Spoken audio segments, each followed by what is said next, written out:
حضرات گرامی، جب استغفار ہو جائے گا اور اس کے بعد جو ہے وہ افطار ہو جائے گا اور وہ اصل خوشی جو مومن کو نصیب ہوتی ہے، تو اس خوشی کے وقت میں اللہ رب العزت نے مومنوں کے لیے تکبیرات کی سنت ان کے اندر پیدا فرما دی ہے۔ جیسا کہ اللہ رب العزت نے قرآن مجید میں ارشاد فرمایا کہ وَلِتُكْمِلُوا الْعِدَّةَ وَلِتُكَبِّرُوا اللَّهَ عَلَىٰ مَا هَدَاكُمْ وَلَعَلَّكُمْ تَشْكُرُونَ، کہ یہ ہم نے تم پر روزوں میں اتنی آسانیاں کر دی ہیں، اتنے احکام تمہارے لیے آسان کر دیے ہیں تاکہ تم آسانی سے اپنی گنتی مکمل کرو، اور گنتی مکمل کرنے کے بعد کیا کرو؟ وَلِتُكَبِّرُوا اللَّهَ عَلَىٰ مَا هَدَاكُمْ، اللہ نے جو تم کو ہدایت نصیب فرمائی ہے اس پر تم اللہ کی بڑائی اور اس کی شان اور اس کی عظمت بیان کرو۔ چنانچہ جیسے ہی روزہ افطار ہو اس کے ساتھ ہی ہم نے کیا شروع کرنا ہے؟ اللہ کی بڑائی اور اس کی کبریائی بیان کرنی شروع کر دینی ہے۔ اور صحابہ کرام کا جو عمل تھا وہ تھا جہری، زیادہ تر وہ صحابہ کرام سے جو مروی ہے وہ مسجدوں میں بازاروں میں آتے جاتے اونچی آواز سے تکبیرات کہتے تھے، کیونکہ تکبیر کی شان یہ ہے کہ وہ کہتے ہیں اللہ بڑا ہے تو اس کا اظہار بھی جہرن کیا جائے۔ اس لیے آپ دیکھیں نماز پڑھتے ہیں تو جو ہے وہ نماز سری بھی ہو تو امام اونچی آواز سے کیا کہتا ہے؟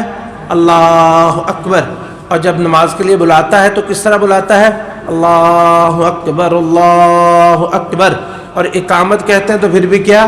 اللہ اکبر اللہ اکبر۔ اس لیے تکبیرات جو ہیں وہ جہری ہی ہونی چاہیے۔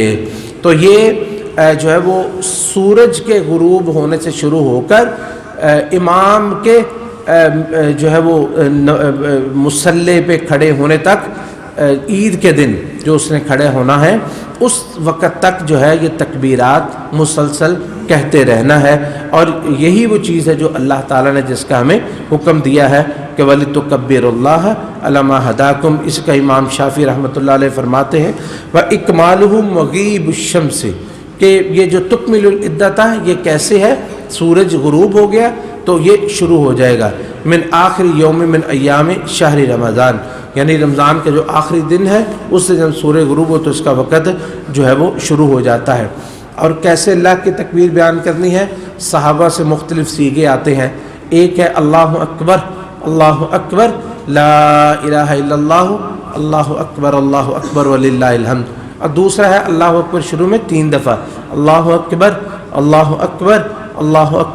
لا الہ الا اللہ اکبر وللہ الحمد، تیسرا اللہ اکبر کبیرا والحمد للہ کثیرا وسبحان اللہ بکرۃ واصیلا۔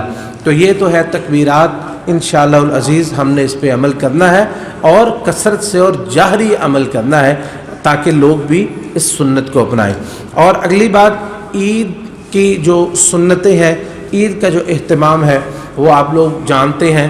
ایک تو اچھا لباس پہننا، وہ نہ بھی کسی کو یاد ہو نیا لباس پہننا تو یہ سب کو یاد ہوتا نہیں تو بچے کو یاد کروا دیتے ہیں، نیا جوتا لینا، نیا لباس پہننا، جتنی کسی میں استطاعت ہے عید کے دن خوبصورتی اختیار کرنا، یہ جو ہے یہ سنت ہے۔ نبی علیہ الصلوۃ والسلام کا ایک خصوصی آپ نے حلہ رکھا ہوا تھا جو صرف عید کے دن اور جمعہ کے دن آپ پہنا کرتے تھے۔ اسی طرح عید کے لیے آنے سے پہلے کھجوریں کھانا، کوئی بھی چیز جو اللہ تعالیٰ جو ہے وہ مہیا فرمائے، سنت یہ ہے کہ کھجور کھائی جائے، اور طاق میں تعداد میں 1 3 5 7، یہ 5 7 9 والی جو سنت ہے شوگر والے اپنے حساب سے کھائیں، ہمارے سر پہ نہ رہے، ذرا سوچ سمجھ کے، لیکن یہ ہے کہ بہرحال ایک کھجور تو کم جو کھا لیں انشاءاللہ اتنی انشاءاللہ برداشت ہو جائے گی، لیکن سنت یہ ہے کہ کھجور کھائی جائے، ورنہ کوئی بھی چیز جو ہے جو دستیاب ہے مہیا وہ کھائی جا سکتی ہے۔ تو عید کے لیے جب آنا ہے تو ایک راستے سے، اور جب جانا ہے تو راستہ بدل کے جانا ہے۔ حکمت کیا ہے اللہ جانتا ہے، یہ نبی علیہ الصلوۃ والسلام کی سنت ہے، اور کوشش کرنی چاہیے کہ عید کے لیے پیدل آئیں۔ نبی کریم صلی اللہ علیہ وسلم بھی پیدل ہی آتے تھے، اور صحابہ کہتے ہیں کہ السنہ، یہ سنت بھی ہے کہ عید کے لیے ماشین یعنی پیدل آنا۔ اسی طرح عید کی مبارکباد دینا، جیسے صحابہ کرام دیا کرتے تھے تقبل اللہ منا و منکم صالح الاعمال، یہ صحابہ کرام ایک دوسرے کو کہتے تھے۔ تو اس میں اگر کوئی یہ کہہ دینا کہ عید مبارک تو یہ کوئی بدعت نہیں ہے۔ ہم مثلا اچھا بعض لوگ کہتے ہیں جی عید مبارک کہنا بدعت ہے بلا وجہ ہی، اچھا ان سے یہ پوچھتے ہیں، اگر کہتے اللہ تعالیٰ آپ کی عید میں برکت کرے، اس میں تو کوئی بدعت نہیں ہے، اردو کا ترجمہ کرتے ہیں، کہتے ہیں نہیں یہ تو دعا ہے، اس میں کوئی نہیں۔ تو عید مبارک کا مطلب بھی تو یہی ہے نا کہ اللہ آپ عید برکت کرے۔ تو کوئی بھی ایسا برکت کا صیغہ یا کوئی بھی مبارکباد کا صیغہ کوئی بھی ایسا استعمال کر لیا جائے تو انشاءاللہ العزیز اس میں کوئی حرج نہیں، اپنی زبان میں ہم عید مبارک کہہ لیں تو انشاءاللہ اس میں بھی کوئی حرج نہیں ہے۔ صحابہ کرام کا جو طریقہ اپنانا ہے تو وہ تقبل اللہ منا و منکم صالح الاعمال، تو یہ سب سے اچھا طریقہ ہے۔ اور عید کے لیے مرد حضرات بھی نکلیں، عورتیں بھی نکلیں، خواتین بھی نکلیں، حتیٰ کہ وہ عورتیں جو ایام میں ہوں وہ بھی نکلیں۔ تو یہی حکمت ہے کہ عید جو ہے وہ عید گاہ میں پڑھنی چاہیے۔